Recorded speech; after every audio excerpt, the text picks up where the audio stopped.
दापोली खेड मार्गावरील काळकाईकोंड परिसरातील पाण्याच्या टाकीजवळ एक महाकाय जुनाट वृक्ष पडल्याची घटना काल रात्री 9:15 वाजताच्या सुमारास घडली।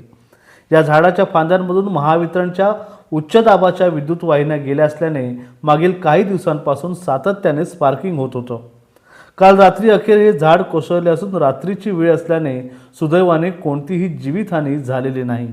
ही घटना समजताच शहरातील अनेक तरुणांनी घटनास्थळी धाव घेतली, तर शिवसेनेचे अल्पसंख्याक सेलचे तालुका अध्यक्ष रिजवान काजी यांनी ताबडतोब 2 जेसीबी बोलावून उपस्थित तरुणांच्या सहाय्याने मार्गातून झाड हटवण्याच्या कामाला सुरुवात केली। कालांतराने दापोली नगरपंचायतीने देखील जेसीबी पाठवून या कामात अधिकचे सहकार्य केले। मात्र या अनपेक्षित आपत्तीने काल रात्री दापोलीतील तरुणांच्या हिंदू मुस्लिम ऐक्याचा देखील नेत्रसुखद अनुभव घेता आला। मागील काही घटनांमुळे दोन समाजात असलेल्या तणावाच्या वातावरणाचा लवलेश देखील कालच्या प्रसंगात दिसला नाही।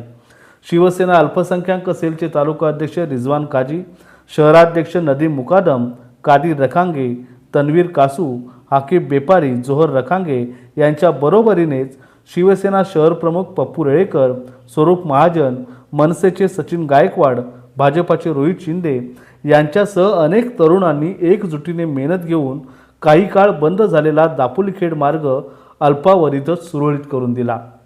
झाड पडण्याच्या या कालच्या घटनेत कोणतीही जीवितहानी झालेली नसली तरी देखील महावितरणचा बेजबाबदारपणा पुन्हा एकदा सिद्ध झालाय। याच झाडाखाली एक बस स्टॉप आणि प्रवासी शेड आहे आणि त्याच्या अगदी समोर नजीकच एक शाळा देखील आहे।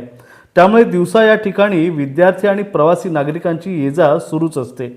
त्यामुळे ही घटना दिवसा घडली असती तर काय याच्या भयचकित करणाऱ्या चर्चा काम करणाऱ्या तरुणांमध्ये होत होत्या।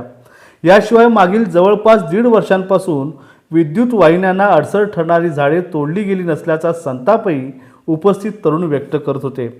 या घटनेमुळे शहरात दिवसभर लाईटची ये-जा सुरूच होती। सकाळपासून पडलेले विद्युत खांब उभारण्याचं काम मात्र युद्धपातळीवर सुरू होतं।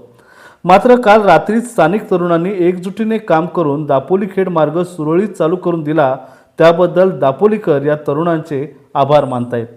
Prashant Kamble, DNA news, Dapoli.